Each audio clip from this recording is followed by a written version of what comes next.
And welcome back. This is part 3 of the journey from Brighton Beach base on the moon to Mars. In this part, we have already arrived in Earth orbit, and our next task is to match orbits with the ISS and then rendezvous and dock. Now, in the end of the last video, we had matched the same kind of orbit with the ISS, which was 249 at the periapsis and 479 at the apoapsis. And after that video, it occurred to me that those numbers were wrong, because the orbit of the International Space Station is actually represented here with a PEA of 351 and an APA of 377, a much more circular orbit. And so I edited the scenario file to put the correct information in there so that we now have a real ISS orbit. And we need to get our orbital plane aligned with the ISS. So we target that, and we have to change our relative inclination by 6.49 degrees to get it to match. So we'll warp time ahead until we get close to the descending node. And by the way, the descending node, the ascending node, the descending node, for example, when the orbit crosses, when our flight path on the orbit crosses the equator headed south, that is the descending node. And the ascending node is the same thing on the opposite side when we're actually headed north. And that's what that means. Because the orbit is not directly in line with the equator. It's crossing it at various points, at 2 points. And that's what those mean. I actually had to look that up because I didn't know what they were. I just knew the terms. Okay, we're getting close to time. Descending node, we need to be orbit normal. So we get into position to do the burn.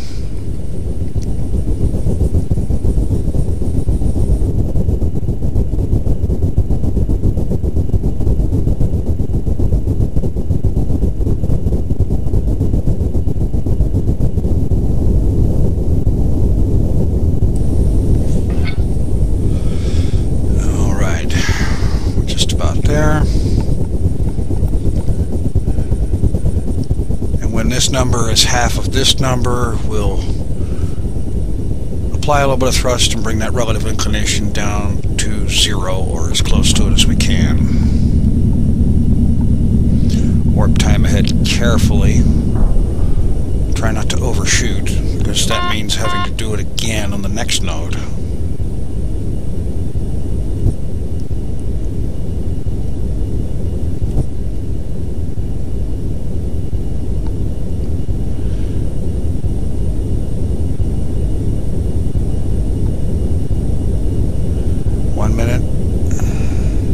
Seconds. And now we're burning as we cross the sunrise.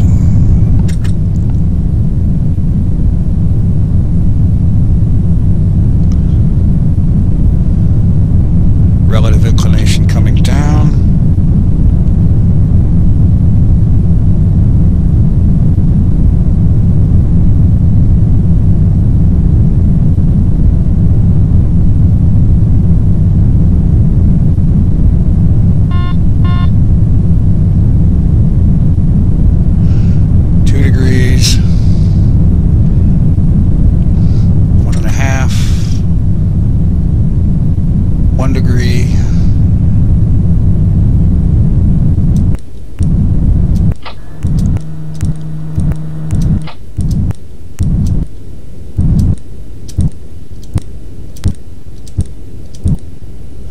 Rotation. Translation.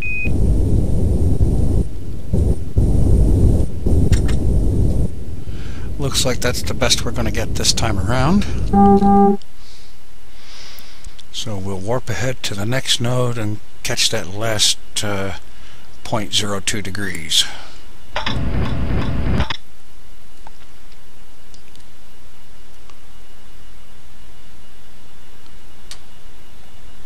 Get into position.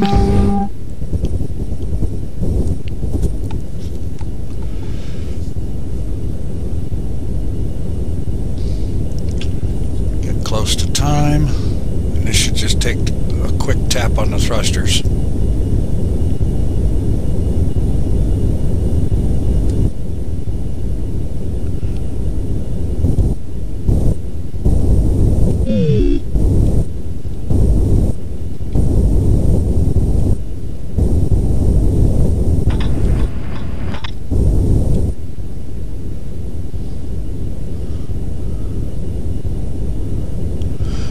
Careful here because this is moving the ascending node as we're doing this. Speed time up a little bit to get closer to that time again.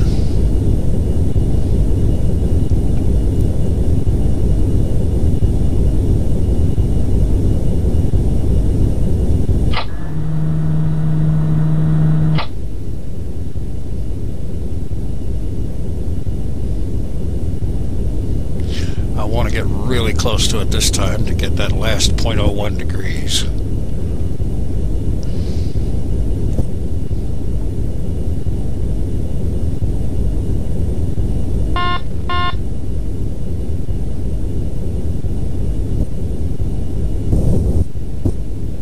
There we go.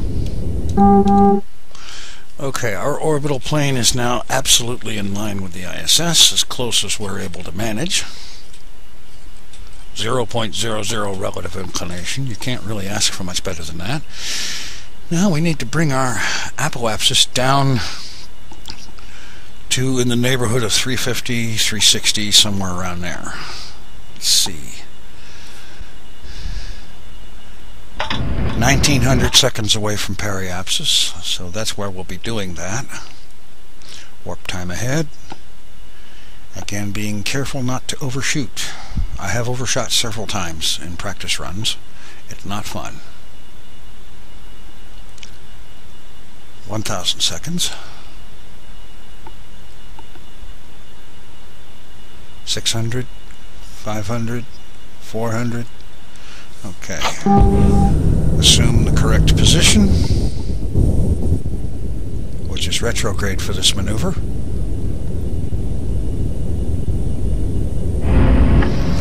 Get to about 100 seconds out and do the burn.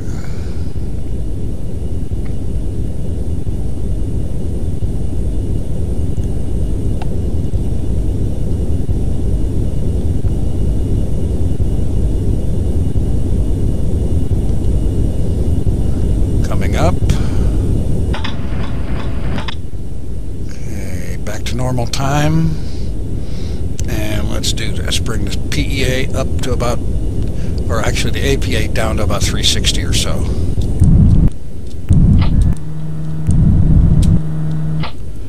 That's good. Now we need to go around to apoapsis and bring the PEA up to the same neighborhood. Running time forward. Otherwise it would take us a good 90 minutes to get there. And I'm sure nobody wants to watch the dark side of the Earth for most of 90 minutes. It's not very entertaining.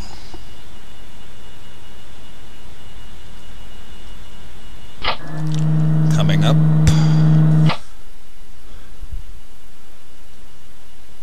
Getting close. Turn prograde.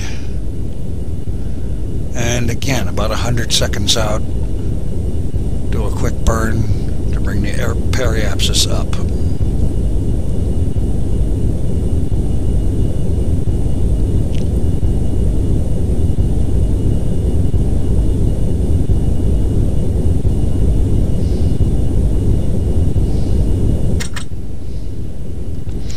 Okay, back to real time, and let's try this.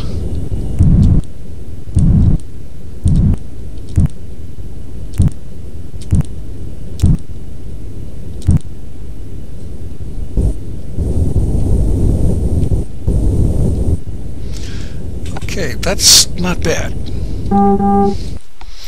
Not bad at all. In fact, it's better than the last time I did this, which the recording went very nice until about halfway through, when I accidentally hit the Windows key, and that minimized Orbiter on me, which caused Fraps to stop recording. And I didn't realize that until after I had completed the mission and actually docked.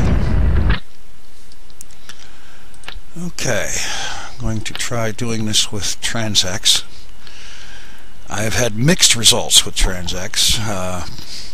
Several attempts using TransX have been successful. Several other attempts have taken a perfectly good orbit and turned it into a flaming re-entry. So, target the ISS. And let's see, switch the graph projection to focus.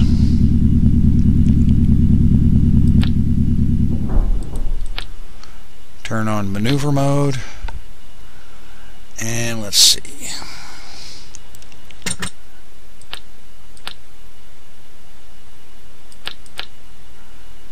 Add a little bit of prograde velocity. See about bringing our closest approach down.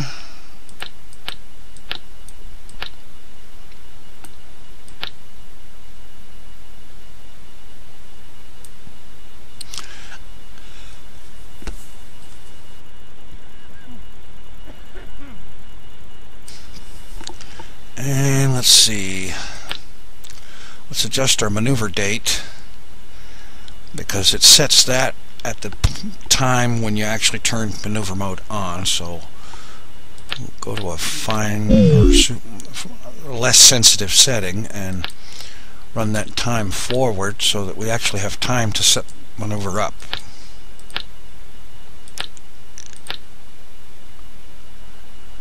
Okay.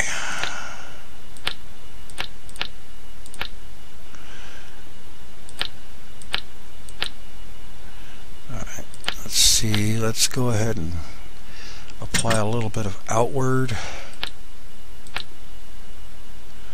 Okay, a little bit of negative outward. Bring that closest approach down.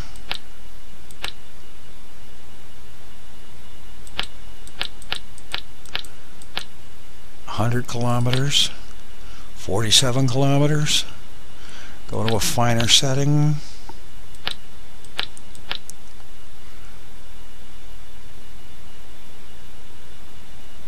20, 10,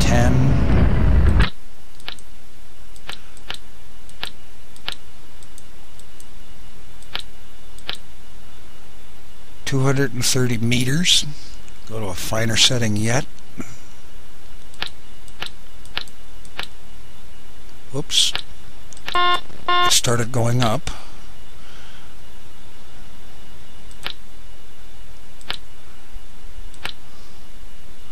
Looks like 227 meters is the best we're going to get on this setup, so we'll go back to over here to target view.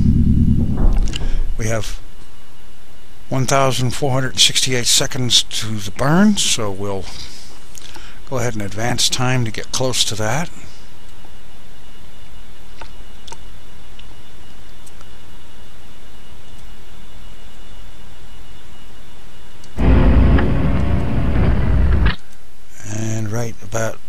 Right about here, go ahead and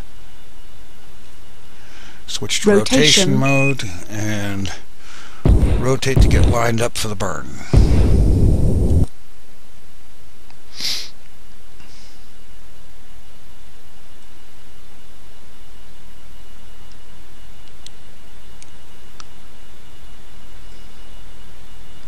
Just get that green X in the center of the target there, and we'll be all lined up to apply thrust in the right direction.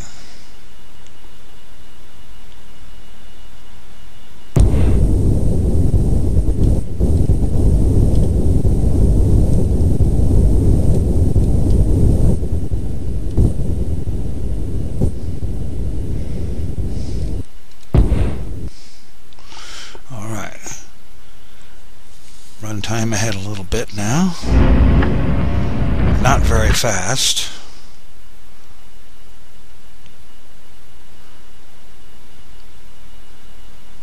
Because it's too easy for it to get ahead of you, get away from you.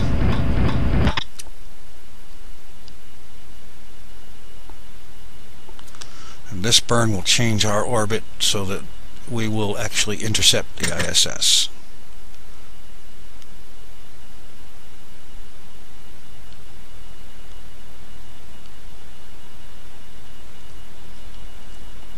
Back to real time.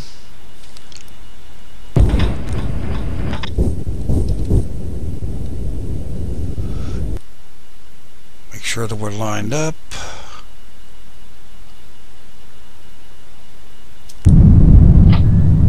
And we burn.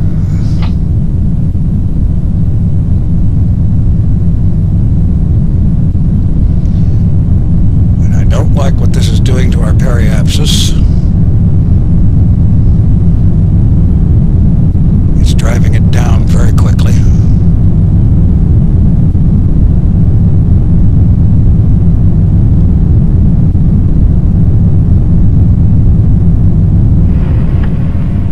Which means we will have one chance to make this interception work.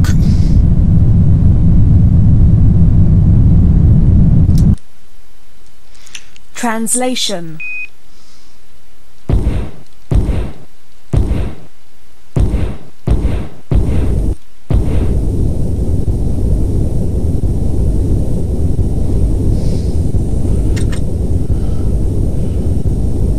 Our periapsis is now a negative number,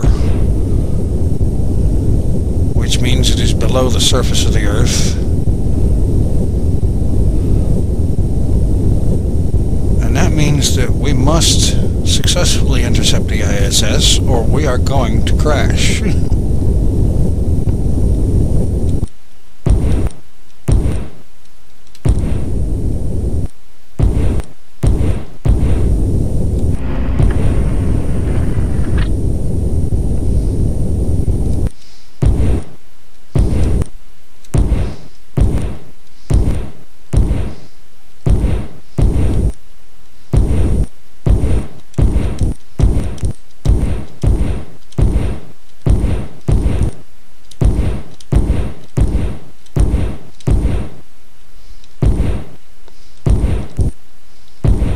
Okay, that's about as close as we're going to get that. Go ahead and turn maneuver mode off.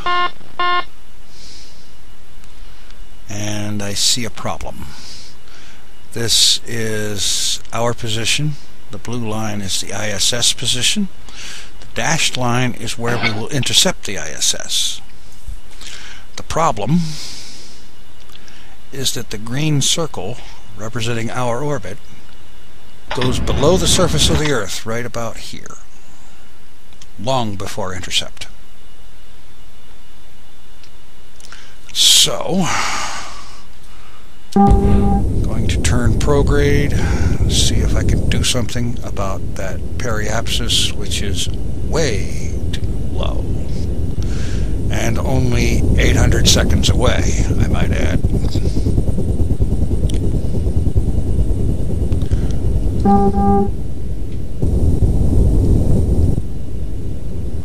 Rotation.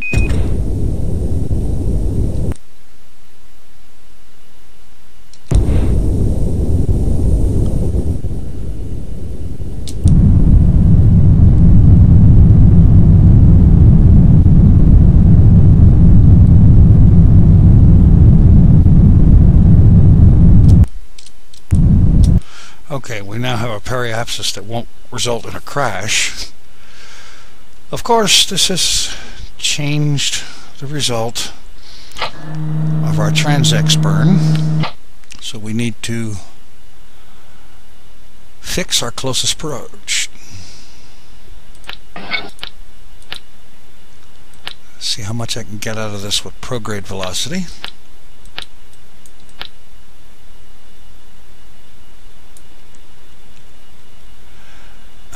Wait a minute.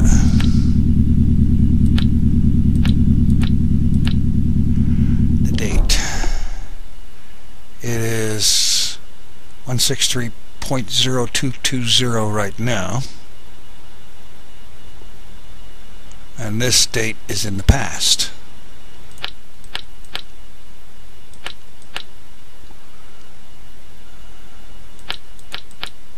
I need to advance that ahead.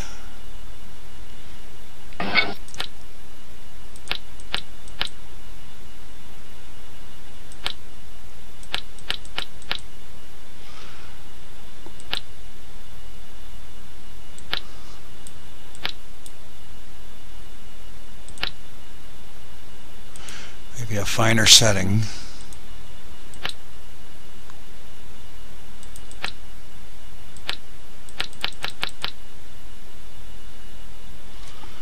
Okay, this number here is kind of hard to read, but it looks like 5,000 kilometers.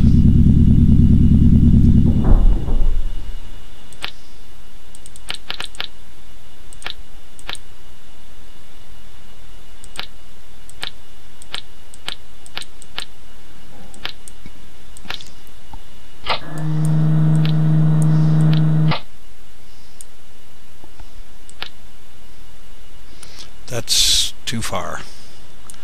Okay, let's reset this thing and try again. Bumping ahead, not nearly so big an increment.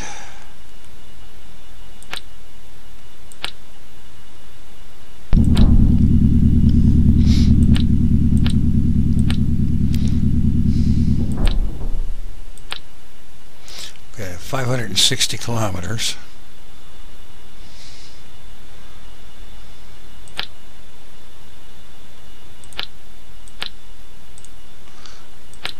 Looks like about the best that one's going to get us at the moment. A little bit of outward velocity.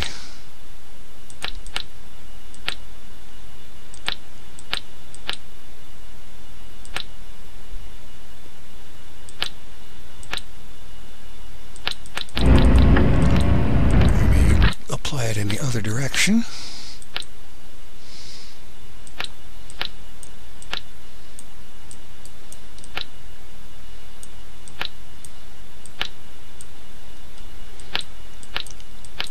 Looks like our closest approach is getting better. No, it was.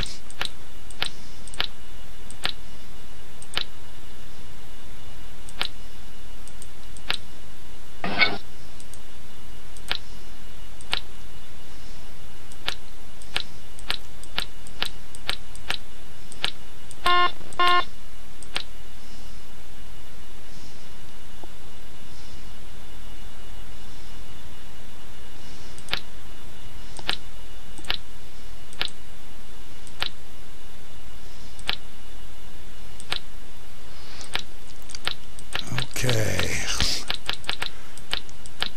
that's better. That's our closest approach at about 519 meters.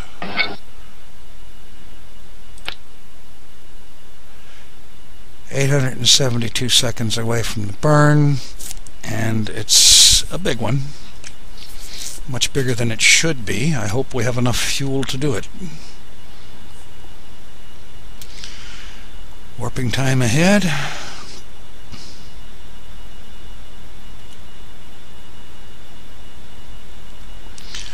Now, take time to get lined up for that burn.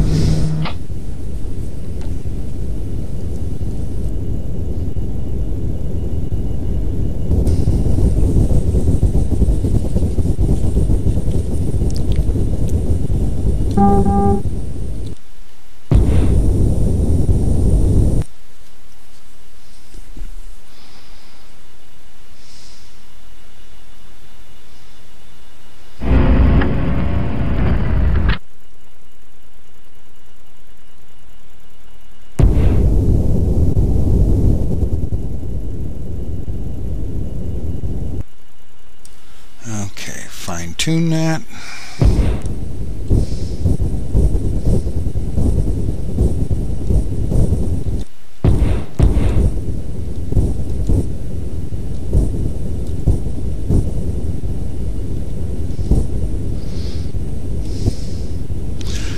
Okay, now get closer into burn time.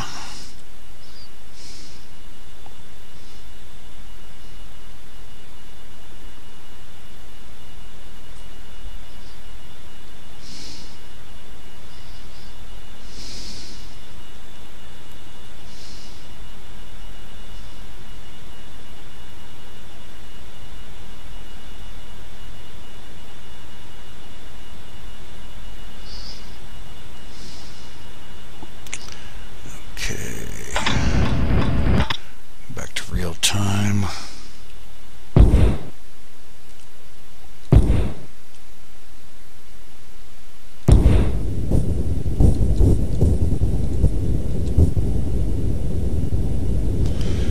And we're just about ready for that burn.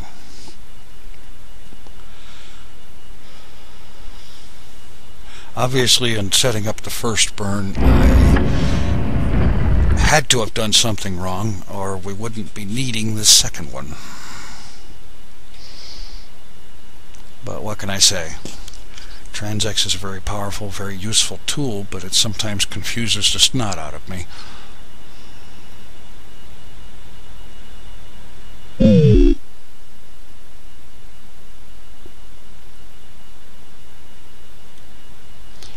Closer to time.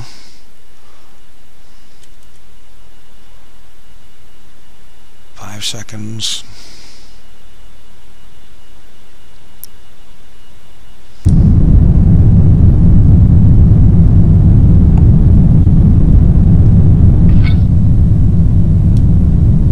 Well, this time the periapsis is going up, so that's good. Apoapsis is coming down, but it's high enough where we can have lots of room. Main concern right now is how much fuel we have to do this with, and still have enough fuel to decelerate when we get to the ISS.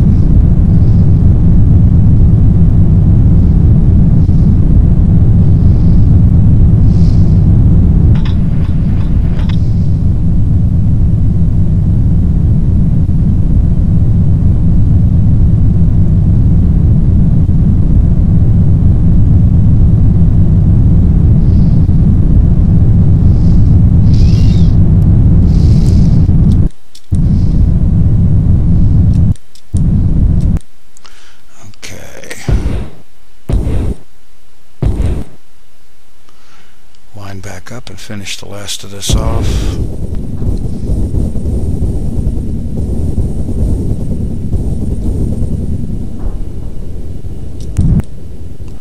Translation.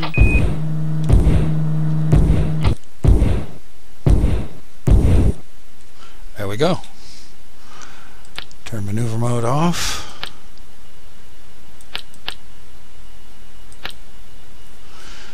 Okay.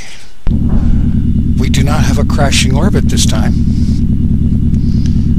And it looks like when we get around from here around to there, we should be intercepting the International Space Station. Go ahead and turn prograde and warp time ahead a little bit to get to that point.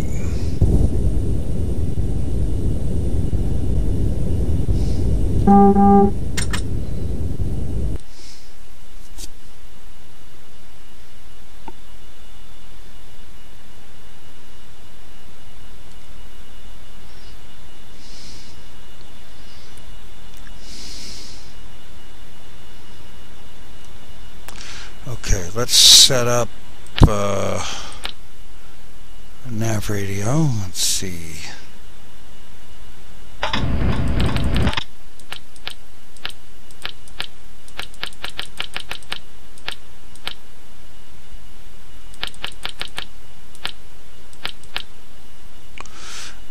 Okay, we have the ISS.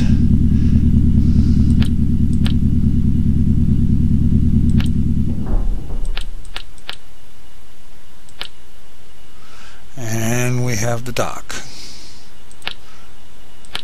Docking HUD.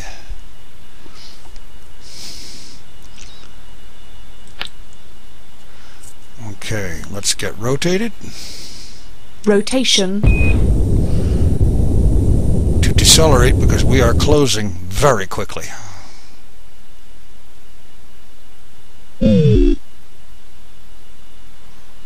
less than 80 kilometers out, and we're closing at 500 kilometers per second, 500 meters per second over.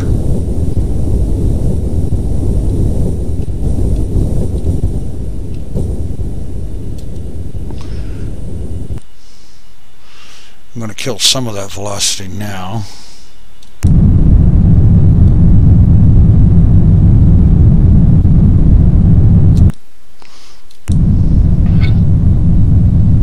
Fuel is a major concern right now. We have 1,012 kilograms of fuel left.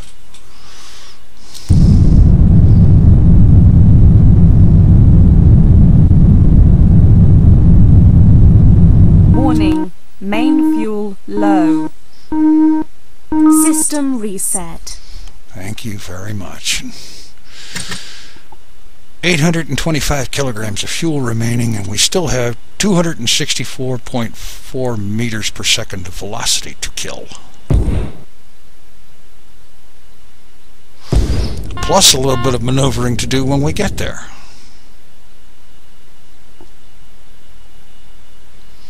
We are 47 kilometers out and closing.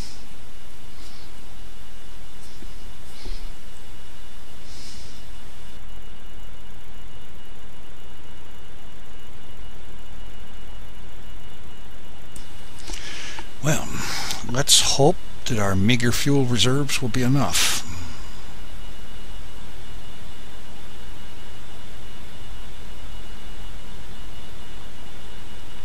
Both for braking and for maneuvering when we get there.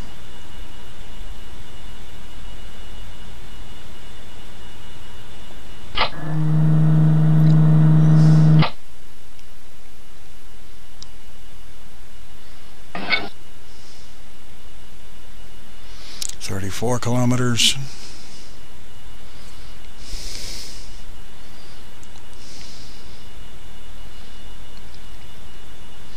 Closing at 250 meters a second.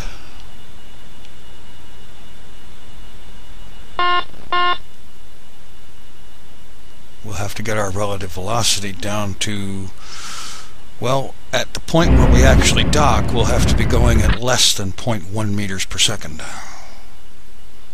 That's a lot of decelerating to do on very little fuel.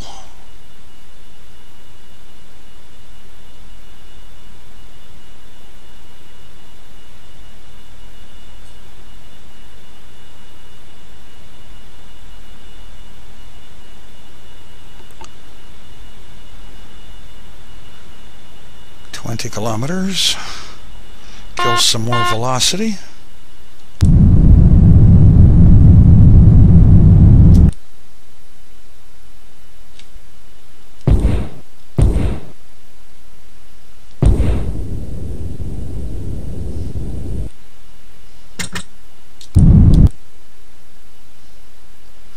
Okay, there is one thing I can do about our fuel situation. I can cross-feed some of the RCS fuel into the main.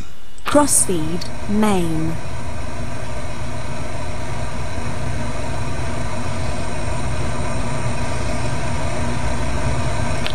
Cross-feed off. Don't want to do too much of that because we're going to need RCS thrusters for a large part of the approach.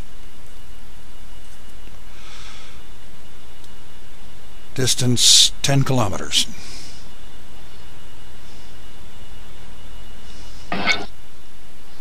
But hopefully this will be enough fuel to do the main braking.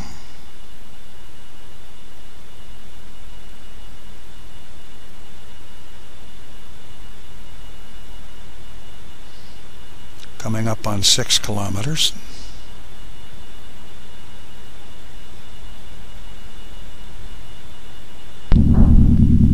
$5,000. I hear you. Braking. 4,000. Main fuel low. Yes, I know. System reset. Reset yourself.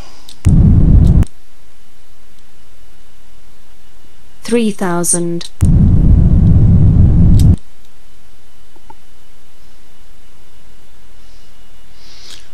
Relative velocity down to something safe.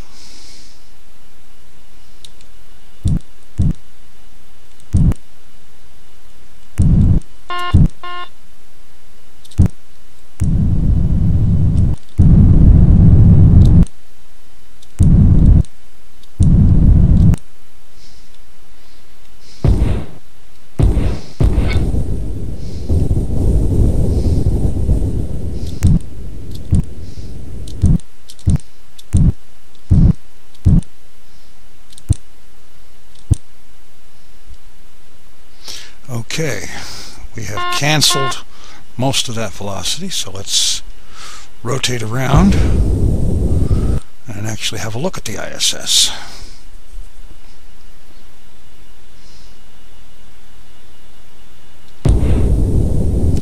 And there it is ahead of us. We can actually see it.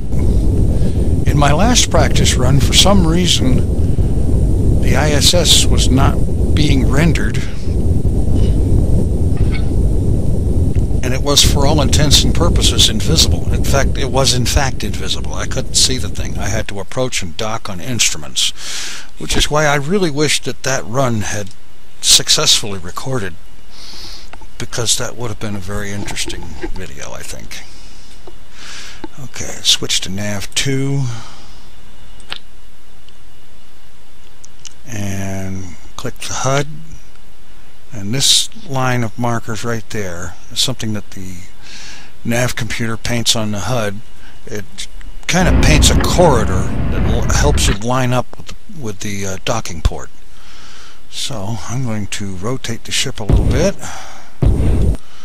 and I'm going to line up with that corridor, the end of it, out here, and that's where we will go next.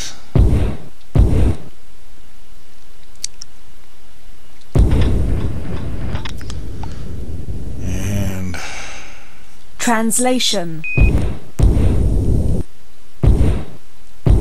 3000.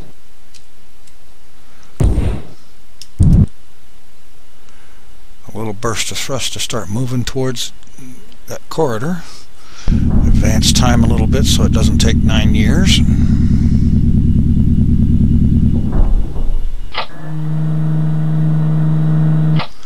We did successfully match our orbit with the ISS and get our relative velocity to it down quite low. 2000. On what I really was concerned wasn't going to be enough fuel. If I hadn't transferred some from the RSCS, I don't think that we had enough.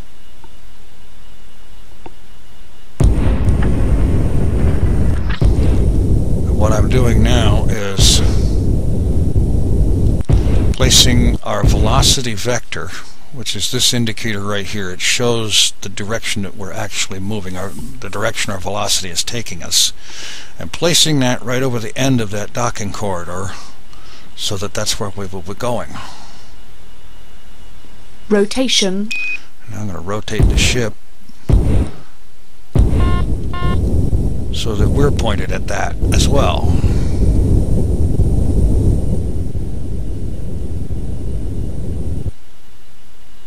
And now we advance time and get into the docking corridor. 1000. 900. 800. 700. 600.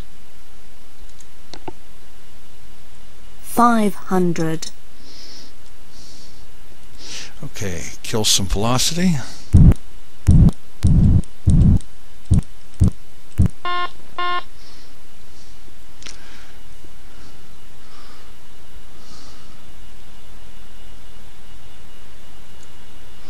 And rotate around.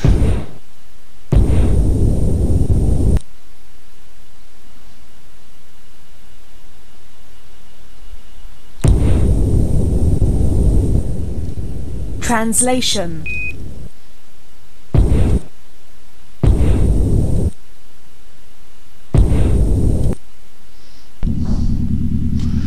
And translate over and get into the docking corridor so that we're lined up with the ISS and facing it. Rotation.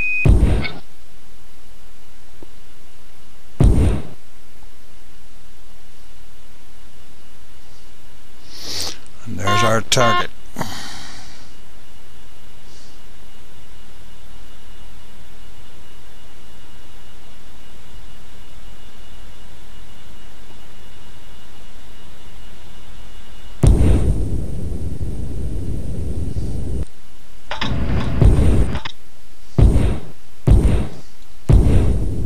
Translation.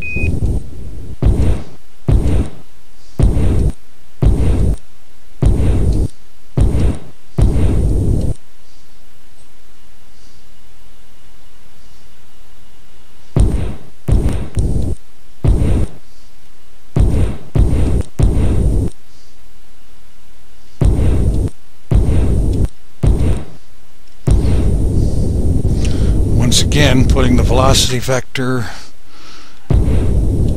facing what I want to be heading towards,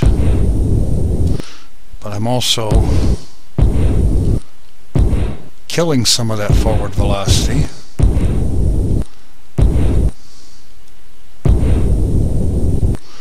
Because I don't want to approach that thing very quickly. Rotation.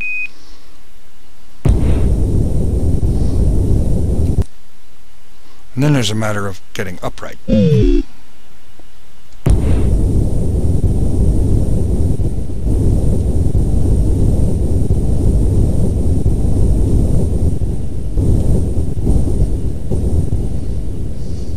Translation.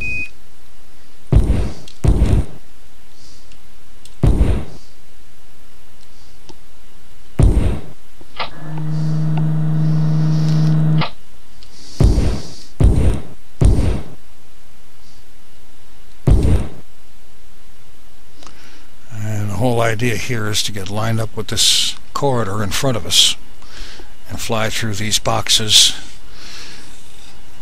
getting better and better aligned with the docking port as we do so.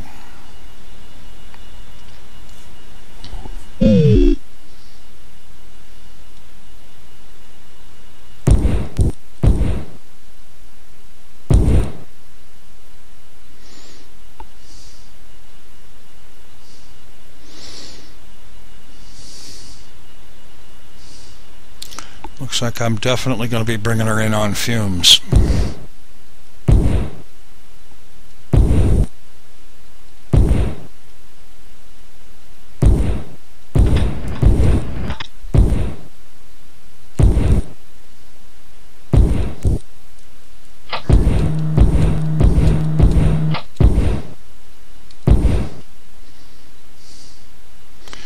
But we're approaching.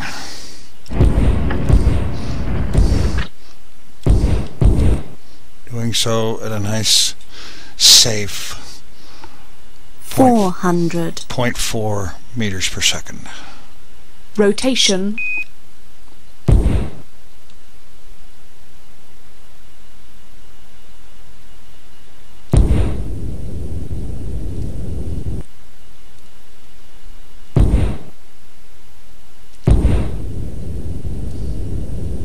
Translation.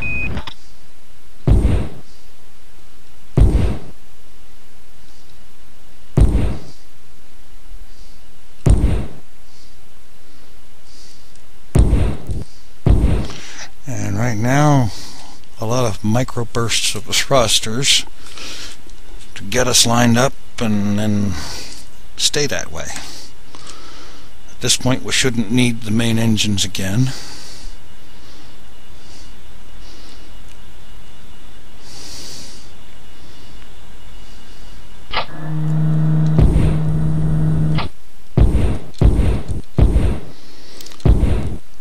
Right now, just keep that velocity vector in the middle of those boxes, and we'll be lining ourselves up.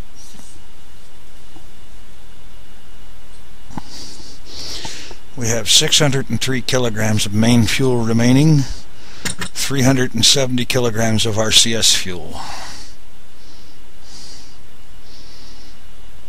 Fortunately, the RCS fuel goes a lot further.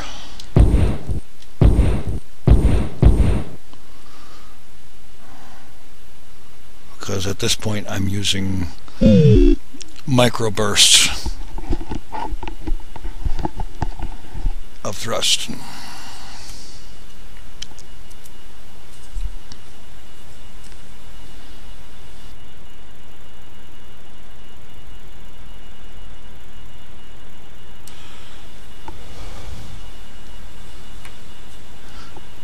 And at this point I don't think I can risk, well, I'm going to risk a little bit of time acceleration, otherwise this will take way too long. But no more than 10x, and only a little bit at a time.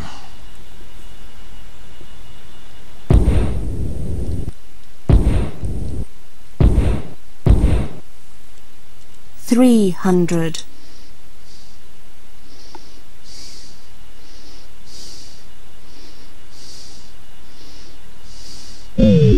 At least this time we're doing this in the daytime. My last attempt occurred at night, and I couldn't see anything. 200. Although I should have been able to see the ISS regardless. I mean, the ship does have lights.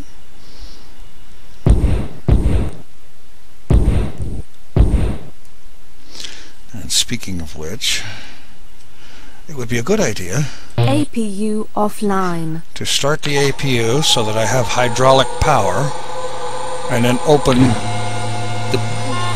not the bay doors, the nose cone.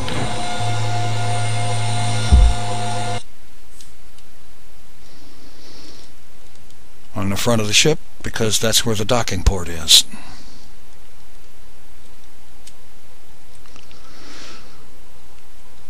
Okay.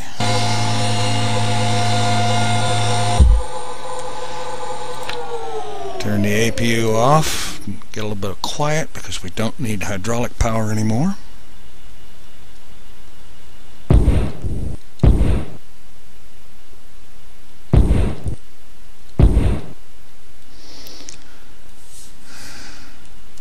Now, velocity vector, what I need to do is to keep it centered pretty much right there on the ISS.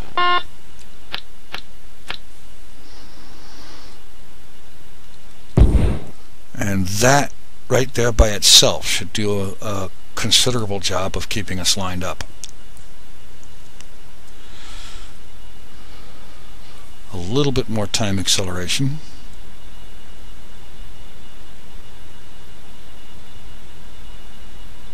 $100.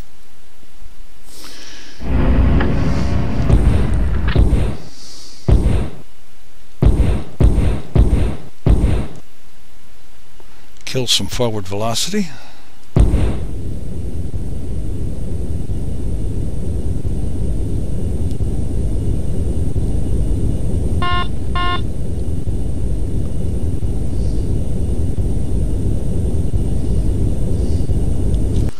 Down to 0.25 meters per second. 75. Thank you very much.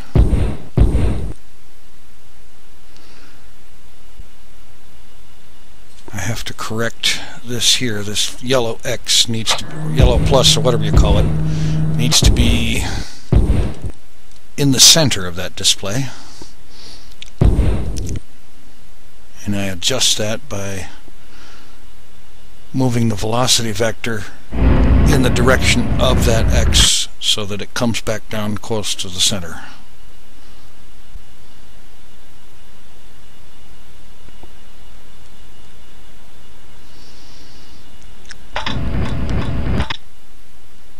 Closing in. And at this point, I don't dare try to use any more time acceleration.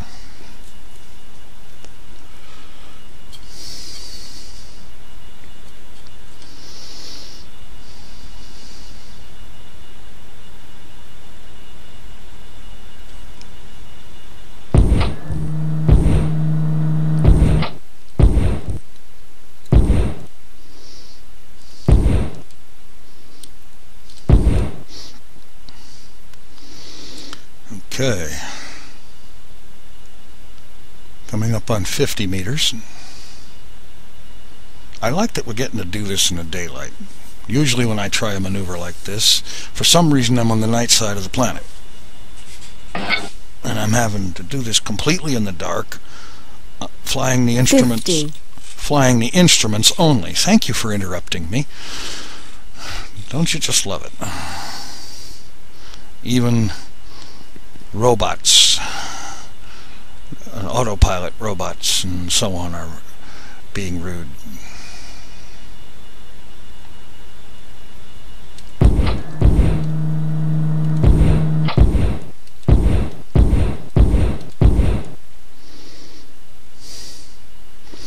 Correcting a little bit of drift.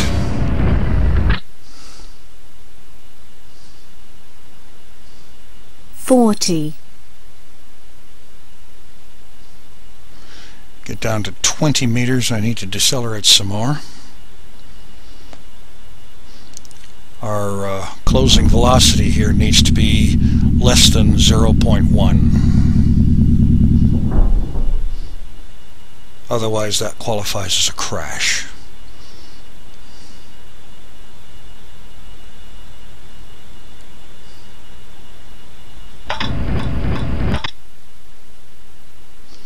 But we are approaching 30.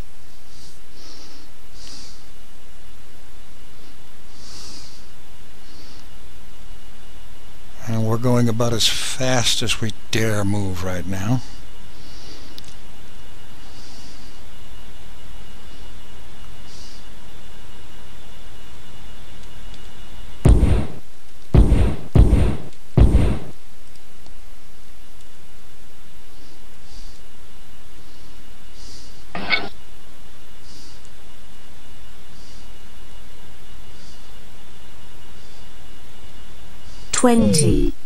Slowing down some more.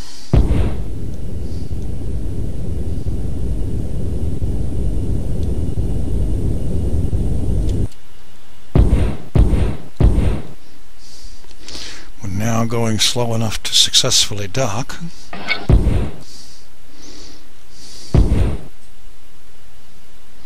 Just a matter of staying lined up.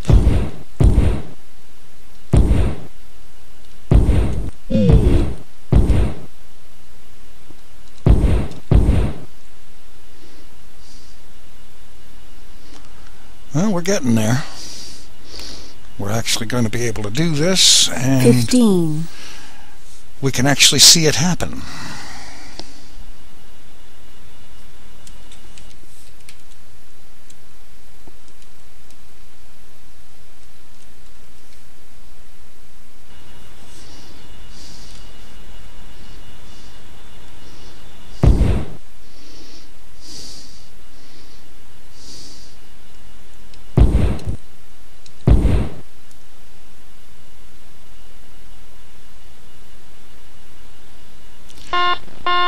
Using very small bursts on the thrusters now.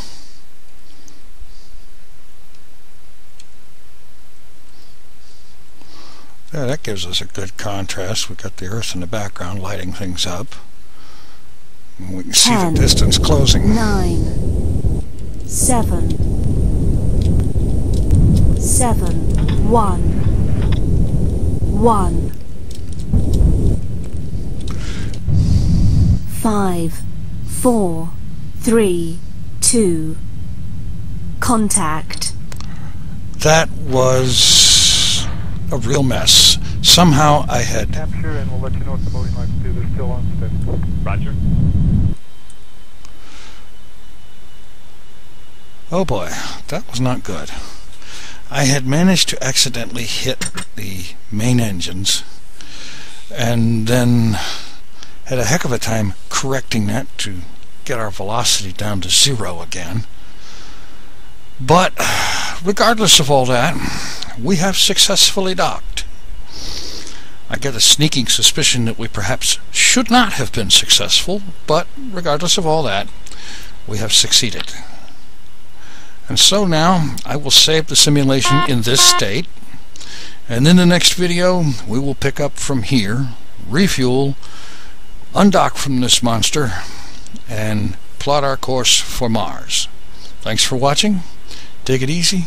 I'm out of here. Thanks for flying TFC Spaceways.